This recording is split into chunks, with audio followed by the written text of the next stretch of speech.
Dinner and a Book is supported by the Rex and Alice A. Martin Foundation of Elkhart, celebrating the spirit of Alice Martin and her love of good food and good friends.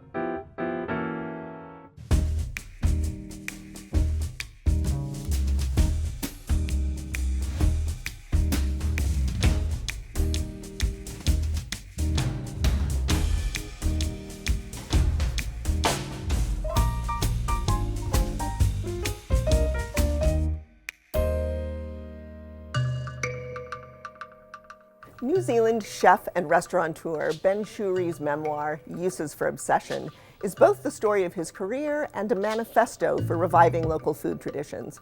I'm so excited to share the kitchen with Chef de Cuisine Donte Shaw of Post Boy Restaurant in New Buffalo to discuss the present and future of innovative cooking. Yes. Welcome, Chef Donte. Thank you for having me. I appreciate you. Thanks for saying yes to this. Thank you so much. You already knew about this book. How Yes. did you know about Uses for Obsession? Well, actually, I already knew about the chef for many, many years. He was voted on top 50 of the list, San Pellegrino, years ago. And usually when chefs come out with a cookbook, they also come out with the memoir, usually later on. So his approach to food and everything that you want to know about that's not actually in the cookbook, you can actually see where his, I should say, obsession comes from in the memoir, which is actually great. So, and his whole theory of Yes. this. So Yes. inspired by this, what are we making today? We're doing sort of local foods. Yes. Tell us the dishes that you're making, and then we'll talk about what you're getting started with. So the local dishes that I'm making is that what I wanted to do after reading the book again, we talked about local and using local produce. So what I did in the season where we are in right now is the fall, is basically grab those ingredients from different farms and around the land where we can actually use. So what we have here today, we're going to be doing a dandelion, Honeycrisp apple, Delicata squash, black walnut, and apple butter vinaigrette salad, which all of those ingredients are from the regional area of South Bend, or you want to say just the Midwest in general. Yeah. And then after that, we're going to be doing cauliflower soup. It's with pine cone essence, I should say, with nice Brussels sprouts that are dressed in a little bit of balsamic vinegar and honey. Yes. You know, your usual. Yes, yes. Oh, that sounds great. And Yes. then I am making a stovetop squash pudding that's thickened with some cornstarch, and then later I will be making some locally inspired appetizers with elder bread and some locally made cheese. So tell us what you're getting started with here. Okay, so what I'm getting started here right now is that we're going to be making the apple butter. A lot of people make apple butter different. I make mine actually kind of different too. You have your own type of way as long as it tastes like apple butter.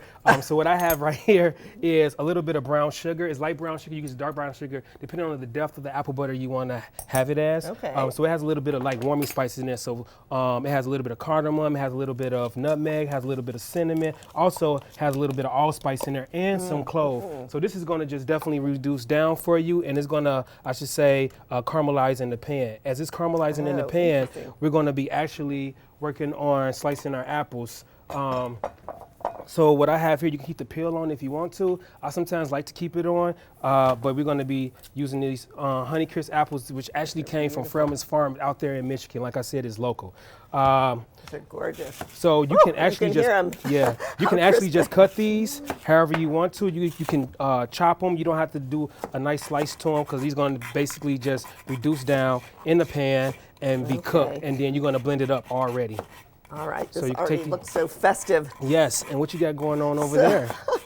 Thank you for asking. So very harmonizing spices. This is a lot like the spices in a pumpkin pie. Okay. So starting with that and the cornstarch and a little bit of salt, so nutmeg, cloves, ginger, allspice. So we've got some friends here on the stove. A little bit of brown sugar, some vanilla extract, and then this is a half a cup of I'm using organic canned pumpkin, which I think is often really butternut squash. Yes, it isn't is sometimes. Yeah. A lot of pumpkin is butternut squash sometimes when you get it.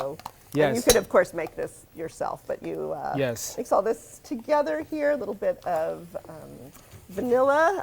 So this is going to be the like something that would be easy to burn. Yes, it can be. But what we're going to do is, as this caramelizing in the pan for ourselves, we're going to just make sure it doesn't burn. We move it around a little bit. Now, the secret to my apple butter is that I actually get Honeycrisp apple juice from the market that I actually use to basically help that reduces down. And what happens is that as it reduces down in the pan, you're gonna kind of get it to where it's kind of like syrupy a little bit. And then that's when you actually blend it. Add a little bit of salt to that, and then you come out with this nice apple butter right here. All right, it that we smells have. fantastic. So let's talk a little bit about Ben Shewry's approach here. He, so he's from New Zealand. Yes. He's trained in sort of French cooking schools, yes. and he had a, so for people who just like food or restaurants, there's so much to glean from this and pay attention to. And one of his insights is, gosh, if everybody is trained the same way, the food tastes the same way. And he's interested in something, you know, making use of local and indigenous foods. So I was curious how this rhymes with, or how it's similar to your own experience. How did you get started in the world of food, and were you trained in a similarly kind of classical way, or? Trained in a similarly classical way, but I never went to school for any of this. More so with me, I just jumped around kitchens. I have been around in,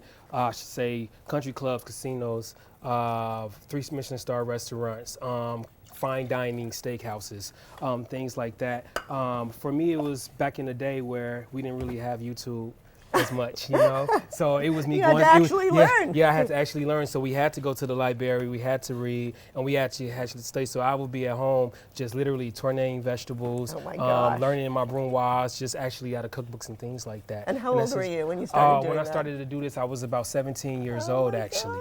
So yeah, 17 years old, started off cooking, and it just took it from there, and I fell in love with it. Yeah. And I just kept on going on with it. Plainly. Yes, I did.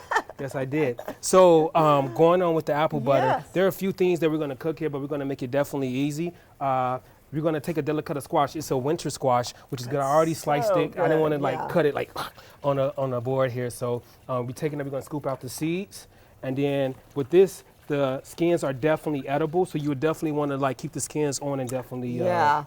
This is like my new favorite squash. Yes. And eating the skin on this helped me realize you could eat the skin on butternut and all sorts of other ones. It's actually often crisp and gives just a nice little textural difference here. Yes, most definitely. So what we're going to do here is that Delicata squash, we're going to turn it on this end. Make sure we have everything scooped out of here. Okay. And we're going to just basically cut through it. All right. Okay. And you get a serious knife there, I can hear. Yes, serious knife. Yeah. Always sharp knives in the kitchen. Just remember that. Yes, yeah. The danger is the not sharp one. Yes. And what we're going to do, we're going to add a little bit of oil to this. Okay. Just to dress it with. This is going to go in the oven at 350 degrees. And we're going to add a little bit of salt. You can add pepper to it. You can also add a little bit of cinnamon, spices, fall spices to it if you want to. Warm. But for me, for this, since we already have the apple butter and the fall spices, I want to just make sure that I get a little bit of just salt and pepper to keep it more natural in its natural state and form. Okay. And then it's natural state. I love that. For a squash, that's great. And then after you get done with it, it should come out just like this. Ooh, yeah, lovely. So Delicata squash should be roasted, toasted. It goes in the oven about 15 minutes, and you can get these nice crispy edges on the end of it. Wow. And inside of it, it'd be soft, chewy, and nice for that. So on the salad, it's warm. It's going to be warm. You would like this to be warm in the salad. Okay. Definitely warm on the salad. And then we have the dandelions. And the reason why I chose dandelions is because these you can actually find anywhere around in the area. So basically, we have the dandelions. You just want to chop those really, really nice.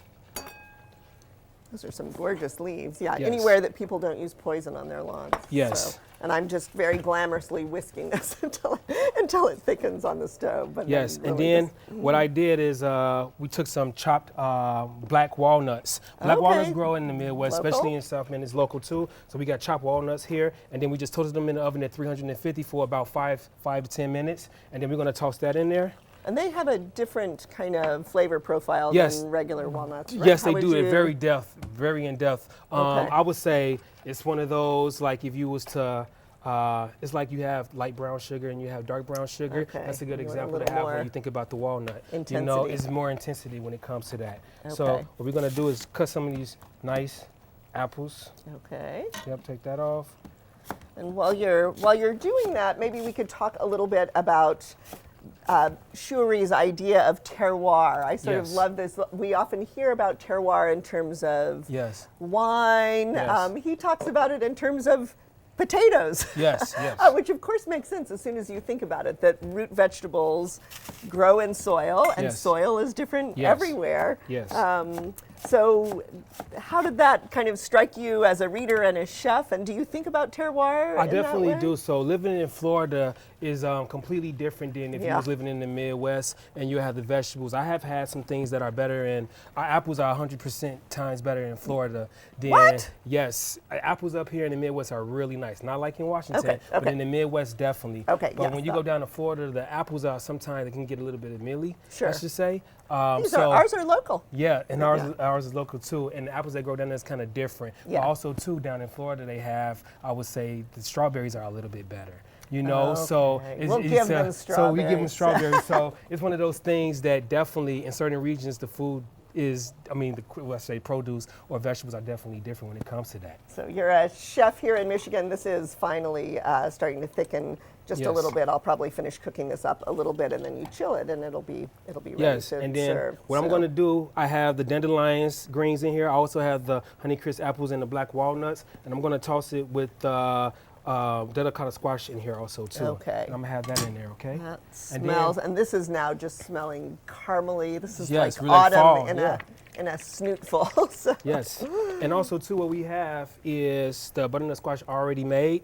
We're going, apple butter already made for this. We're going to pour it in here, and then we have a little bit of marigolds that you can actually find around here in the area that grow wild out here. And the only Okay. thing, these add a nice little snip flavor to it. Very floral, but they're really, really good with this salad. Okay. And we're going to take this and we're going to just dump this all in here. Okay. Give it a little bit more accent, something that's different, what people Beautiful. will not expect, you should say. All right, so we're going to take a little break here, and we'll show you some images from Ben Shewry's Instagram of him at work, and then we will be right back.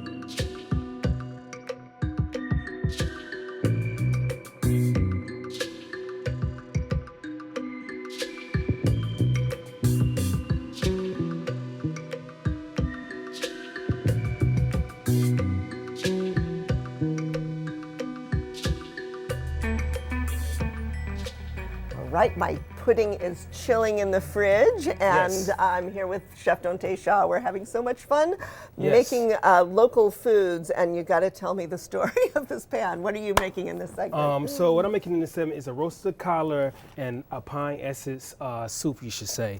Okay. So what I did was actually take some pine cones, which you can forage around the area of South Bend. Actually, you can get off the street, just And find a they're pine cone green. tree. These are And they're green pine cones, Yes, right? these are So, green pine okay. cones. Yes, and then what I did was actually just take some cream, and then I simmered it for about a good 30 minutes, and then you just let it steep overnight Okay. inside of the cooler, so you can get some of that pine cone essence. And then we took cauliflower. We basically made a soup, and then infused the cream, blended it, so you can get kind of the essence of the pine, and then also have a little bit of a floral flavor inside of it. Something just different, you know? Yes, that sounds amazing. Yes. So I'm making a What are much you more modest dish, but with all local flavors. So this is I'm using Lauren's beautiful elderbread, this Eichhorn sourdough Yes. loaf, which I just love, and I'm going to use some local J2K Caprio, the Casper Camembert Okay. from Omama's, and use some local pears and some thyme and some honey to make just a kind of simple appetizer. Okay. So you're working with onions, so we Yes. have to talk about onions. Yes. Early in the book, Yes. Ben Shewry talks about being trained by a chef who says the onions should be invisible. Yes. Yes. What does that mean, and why? I mean, he ultimately disagrees with that. Yeah, sometimes I think there's people who don't like to see onions sometimes. A lot of people don't like to see onions sometimes, you know. But it definitely makes a lot of sense, you know. It's like the flavor is there. It's definitely unique. A lot of people don't like onions. Let's just be real about it. Okay. And when the flavor is actually there, they don't taste it, but it definitely complements it. I definitely believe onions, garlic, things like that. So for me, I try to hide the onions because I try to do the same thing also too. So that also means you've got to have technique to Yes. cook them really, Yes. cut them really finely. Cut them really So, finely. Yes, neat. Yes. But I think one of the things that he talks about, and we talked about a little bit about his idea of terroir, but I love that he takes sometimes very humble vegetables like or humble ingredients like potatoes and says, why should these be a side dish? They should be the center of the dish. show. Yes. So, cauliflower here Cauliflower is here. not just a side dish. No, it's actually made to be the center of the show and actually to do something with it to make it very, very unique, which that's why the pine is actually here, to just give it another depth of flavor. It has a little bit of bitterness that basically came from the pine inside of the cream. So what we're going to also do is roast some Brussels sprouts that have bitterness also too, but we're going to make a honey balsamic vinaigrette that's going to dress inside of the Brussels sprouts when you put it in there with the cauliflower, so you can get a little bit of that sweetness and you can get a little bit of that saltiness, so the whole dish is not just bitter. It's basically a play on flavor, so you have some acidity, you have some bitterness, you have some sweetness to it, and it has a little good umami flavor into there also too. Okay, and I'm doing the junior chef version of that with this really hearty, the sourdough has a lot of flavor, a lot of punch. This camembert, locally made camembert, is got a nice little stink on it. Yes, and we love the stink. We love the stink. A chef term. But then some local honey, some pears, so it's going to be a play on flavors here as well, while I carefully toast my bread. Note my technique. Yes. And also, we're making arugula pesto that we're going to be making. So tell us the ingredients of that. So what I have right here with the arugula pesto, I have a little bit of arugula, some almonds, some confit garlic, I have some manchego cheese, and then I have some lemon, so we're going to basically be zesting in there instead. And what you can do, all of these ingredients with a little bit of olive oil, we're just going to blend it up. So it adds another depth and flavor, has a little bit of pepperness from the arugula that's going to be blended up in there, so you can get a lot of good notes from the soup when you try it out. And when you say very casually sous vide garlic, what does that mean? So basically that means that we took garlic and we cooked it under the water bath at a reasonable temperature. Okay. And we let it go for a while. They get soft, nice, not very pungent. And you can actually use the oil to actually season things with, make vinaigrettes with. You can also use the oil to saute with it if you wanted to. Okay. And I'm just going to say these pears they're very, very ripe, so you maybe wouldn't want to eat them just on your own, but part of Shewry's idea is also just using everything, so they're perfect. A really meltingly juicy pear is just perfect for this kind of appetizer here. Yes. So what I have going on next here is the Brussels sprouts. So the Brussels sprouts, we're going to just put a little bit of oil inside of the Brussels sprouts, so we can dress them a little bit. And that's just olive oil? Yes, it's just olive oil and a little bit of salt. Season them however you want to, but just a little bit of salt. And then after that, they should come out nice golden brown out of the oven. All ready to go. Ta-da! Crispy on the edges, you know. Oh gosh, those are beautiful. For everybody to see. Crispy on the edges, nice golden Brussels sprouts. And what we're going to do with these are going to be the components that are going to be dressed with balsamic honey. So you can have that flavor on there, so it won't be so bitter when you have the soup. Then what I have right here is the onions. I have a little bit of thyme, which is going to come out with the bay leaves, and it has some fennel in there. And we're going to add the chicken stock to it to basically let it reduce down a little bit, okay?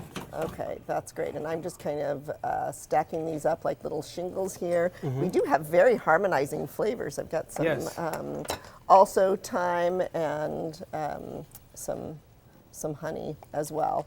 So part of this book is kind of manifesto for what restaurants should be like. He has some real critiques of abusive restaurant dynamics, of the sexism that he's seen, of the coldness of business owners not really understanding what it is to be a chef. So can you talk a little bit about how that resonated with you as somebody who's been a chef? Is a chef and has been a restaurateur, an owner as well. I can definitely say that I've been in different atmospheres in the industry, so I can definitely speak on that. Me per se, I am more of a calm chef, but stern, I should say, you know, in a way whereas... Calm but stern. Calm but stern. I'm which behaving. I mean, which I mean is that, you know, take pride in the work that you do. If you can't do it, I'm not going to yell at you. I'm not going to scream at you. I'm going to just say, you know what, try it again another day, come back if you need to. Because sometimes people, being in this industry can be definitely difficult for them. So sometimes people just need a day, you know, to basically reset. Nice. And kindness is one of his... yes. One of his hallmarks there. And Yes. also, that's really nice to hear you say that. He talks about giving people a chance to shine. He has these little speeches that he allows people to, you know, just the servers to kind of have a stake in their own vision of the restaurant, Yes. for example. So, and he also talks about kind of making it through the pandemic, which you had to weather as well. Yeah, so when I opened up my, well, the only place that I opened up, because I was doing pop-ups before, Bantam Chicken and Seafood, we opened up in the pandemic, and it was one of those situations whereas we had backing, but it kind of fell through because of the fact the pandemic happened. So me and my business partner, we just bootstrapped whatever we had and we just went for it. After 2.5 years having a run, it was one of those situations where it was like, what do you want to do? You know, you can keep on going on with this if this is what you want to do, or you can just shut it down and figure out what's the next goal. And for me, the fried chicken thing wasn't what I actually wanted to do. It was one of the second restaurants what I wanted to build, and I wanted to go even more into how I actually wanted to cook. Being in the business and just being around it, so I decided to just close it. I just decided to close it and then move to Florida. On to the next adventure. And on to the next adventure. Yeah. So that's what led me to move around a little bit and come back up here, and I ended up at Post Boy.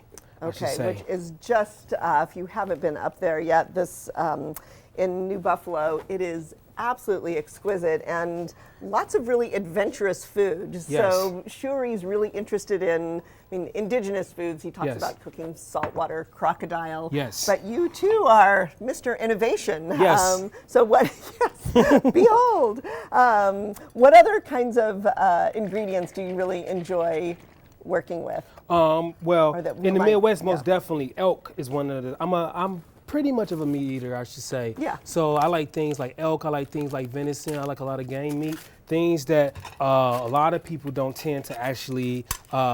I don't want to say eat, but don't really see as like something that they like eat on a day-to-day basis. Even though it's local. Even though it's locally. Yeah, elk definitely, venison definitely. They have farms all around here. And then also, I like to actually get my meat from the butcher instead of getting it from the store because it's just a lot better. You know, things are definitely treated better. The animals are treated better. Yeah. They not a lot of preservatives, things like that. More organic when it comes to that. So and local. You sound definitely obsessed, local. just like Ben. Yes. So I'm gonna chop up some of this maple and vanilla violet sky chocolate. We'll put that on top of the pudding, and we'll let some stuff cook down. We will be right back, and we'll show you some pictures of Chef Donte Shaw at work. Thank you. We'll be right back.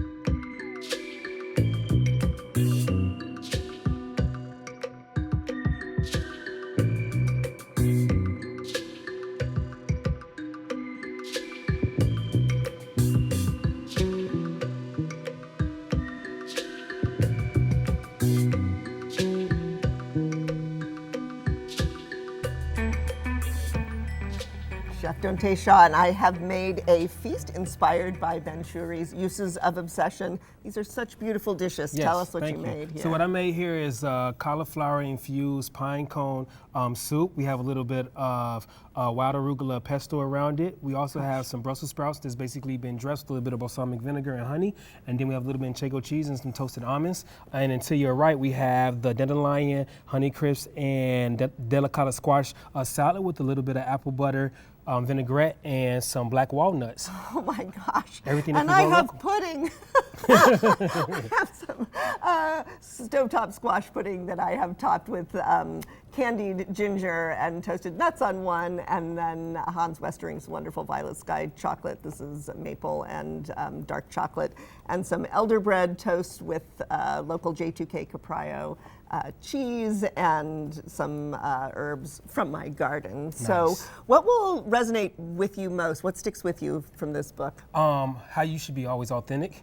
Also understand how to treat people, and even though you want to be authentic to the business and be very, very creative, you got to understand that it is a business and everybody's counting on you to actually for work or to basically inspire them and help them grow.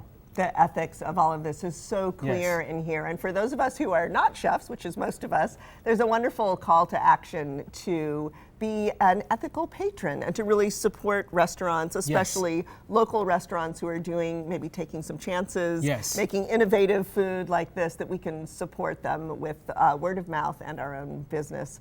So it has been such a delight having you on the show. I'm going to toast you with some local apple cider. And to all of you for joining us here. We hope you continue to read widely, cook very adventurously. We've given you some good tips here, and we will see you next time on Dinner and a Book. Thank you. Yeah, thank you. Thank you. Thank you. Cheers. Cheers.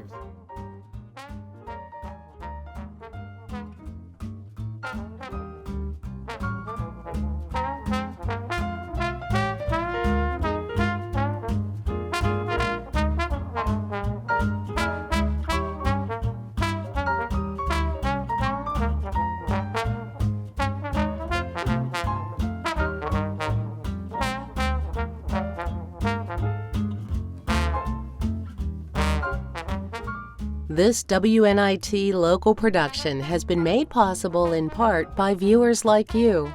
Thank you. Dinner and a Book is supported by the Rex and Alice A. Martin Foundation of Elkhart, celebrating the spirit of Alice Martin and her love of good food and good friends.